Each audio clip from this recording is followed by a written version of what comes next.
কত মানুষ আছে, কে বা বললো এদেরকে যে পেশাব করার পরে ঢিলা কুলুক নিতে হবে, আগে পানি নয়, আগে ঢিলা কুলুক তারপরে পানি, তারপর আবার আর একটা কুলুক নিতে হবে, নিয়ে কি করতে হবে, একটু হাঁটাহাঁটি করতে হবে, কাশাকাশি করতে হবে, একটু নাড়াচাড়া করতে হবে।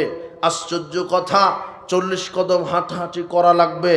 পুরুষ ব্যক্তি তার ঢিলাটা কুলুকটা নিয়ে 40 কদম হাঁটাহাঁটি করছে, এর চাইতে বেহায়া ধর্ম আর কি হতে পারে, নির্লজ্জ ধর্ম আর কি হতে পারে। আশ্চর্য কথা, আল্লাহর নবী বলছেন পানি থাকলে পানি দিয়ে ইস্তেঞ্জা, পানির বিকল্প হলো ঢিলা কুলুক টিস্যু, কিন্তু ঢিলা কুলুক নেওয়া লাগবে না, পানি যদি থাকে পানিতেই যথেষ্ট। আপনি বলছেন আমার পেশাব করার পরে একটু হাঁটাহাঁটি করতে হবে 40 কদম, এরপরে একটু নাচানাচি করতে হবে, না হলে টপ করে এক ফোঁটা বের হয়ে যায়, এটা আমার সমস্যা। জি না, ওটা আপনার মনের দুর্বলতা, শয়তানের ওয়াসওয়াসা।